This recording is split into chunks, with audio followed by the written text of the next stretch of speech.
Mga idol, kumusta? Welcome back sa aking YouTube channel. Yan, so meron na naman ako ditong repair na Angkor Tank RPM 1000.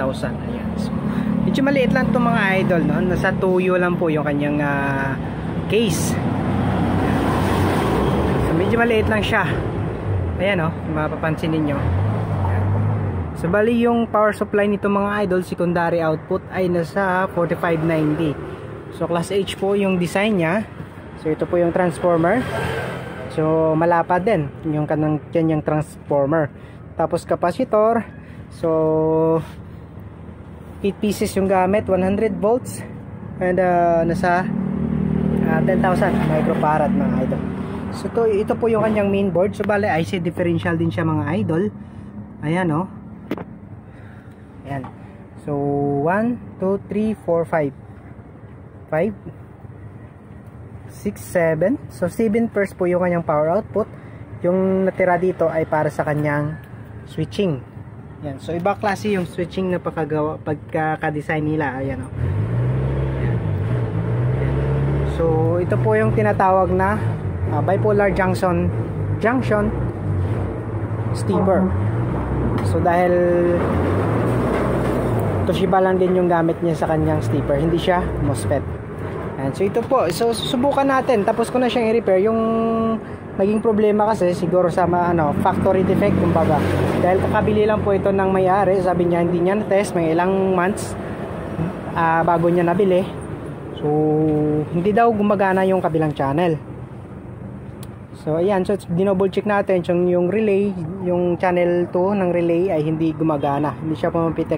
So ayan, ni-review natin kung ano po yung mga nagkaroon ng cause bakit hindi siya nag-on. So chinek natin supply yun. So meron lang siyang dito resistor na hindi na solder. So yun po yung dahilan kung bakit hindi siya nag-on. So sa ngayon okay na siya, pwede na nating i-test. Yan, so para natin mga idol. Ayan. So gumagana siya. So malakas din siya mga idol. May kalakasan din yung amplifier na ito. Alog-alogin natin yung sa kanyang relay, baka maglulos. So okay naman.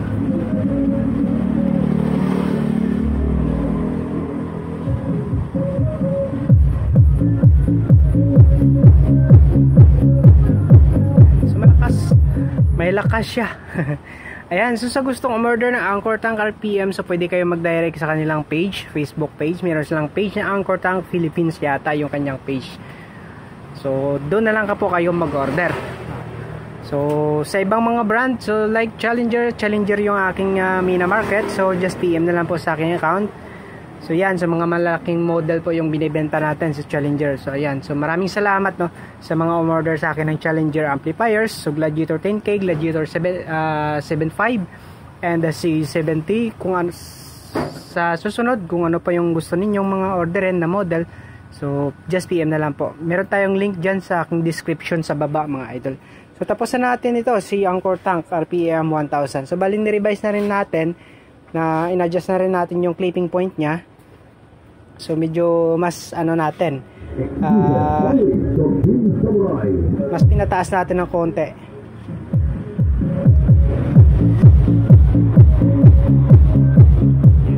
So try natin sa kabilang channel.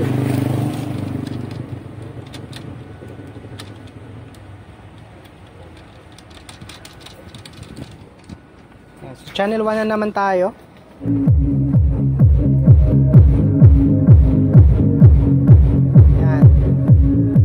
Okay na po.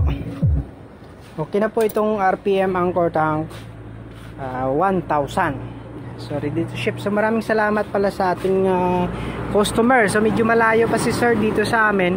Nasa probinsya pa siya. Mga 3 hours pa po yung bibiyahiin bago makarating dito sa ating shop. So ayan, so maraming salamat talaga sa tiwala ni sir dahil pinadala niya lang sa bus papunta dito, tapos sinundo ko lang po yung item, yung amplifier niya sa terminal ng bus. Ayan. And then, so tapos ko na rin po ito. So isa-send ko na rin pabalik sa kanya sa bus papunta naman doon sa kanilang bayan. Ayan, so ito po. Cute na. Napakaliit lang po itong ng Anchor Tank, pero mas mainam po itong gamitin sa mga 700 watts na speakers na tiga 3 inch voice coil lang po yung ano, para mas hindi siya masyadong lagnatin. So 4 inches kayang-kaya pa din naman. Kaya pa din naman yung 4 inches nito. Pero mas maganda 7 inch.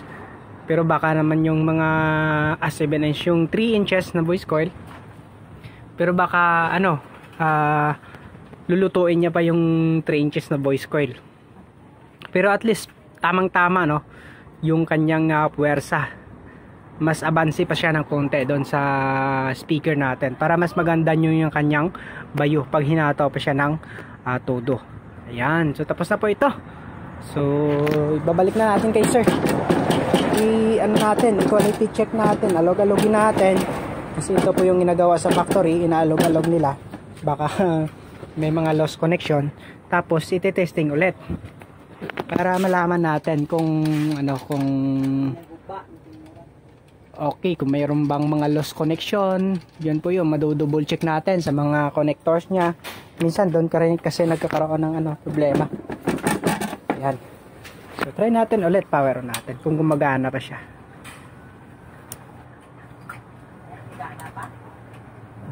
Gumagana pa naman so far mga idol. Ayan, oh.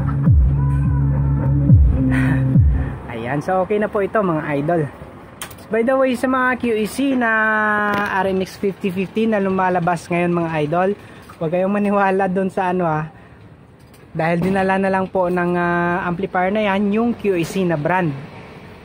Ito po yung kanyang laman ng mga QEC RMX 5050. Ito na po yung laman nila.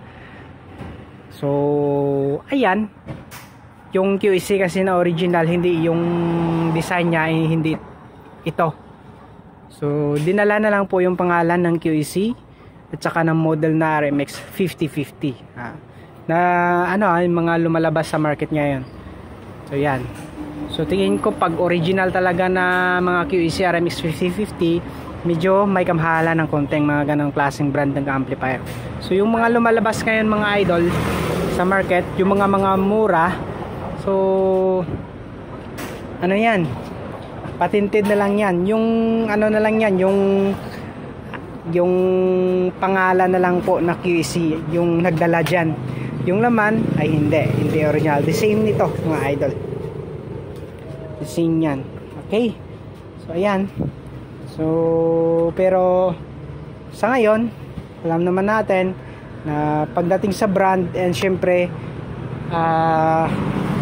tinatanong din natin, no, sa yung presyo ng amplifier. So pag nakita natin QEC, tapos yung price niya ganito lang, 20,000, uy mura, ayan, so syempre mapabili tayo. So ayan, dahil sa mura at saka yung brand ng QEC. Okay, ayan. So ano pa mga idol, natapos na natin ito. Isi-send back na natin to kay sir. Yan, so maraming salamat dun sa mga ano natin from Bohol. So ayan, meron na namang nag-inquire sa atin sa Bohol na mag-order sa akin ng Challenger Gladiator 10K. So hopefully matuloy po yan. So si sir, hinihintay na lang po yung kanyang financer. Pag nag-approve, di tuloy yung ano natin yung order niya sa akin. Ayan, so sa balak order pala ng mga amplifiers mga idol, just PM na lang po sa akin, no, Gladiator Challenger 10K. Ito po yung model, no, ito po yung brand na pinopromote ko. Tapos sa mga speakers, kung gusto ninyo, meron namang mga bagong labas ngayon ng Challenger speakers na ano na, pangmalakasan na. So sa ngayon, meron sa D12, meron na silang ipapalabas na D12 na 5 inches voice coil. So 2 layers magnet po yung ano niya, yung ginagamit niya. Okay, so just PM na lang po sa aking Facebook page mga idol, sa aking Facebook personal account. Meron tayong link dyan sa description sa baba. So just click na lang yan, tapos i-message nyo na lang ako sa aking messenger account. Ayan, so maraming salamat mga idol. Don't forget to subscribe, like and subscribe po mga idol. Maraming salamat.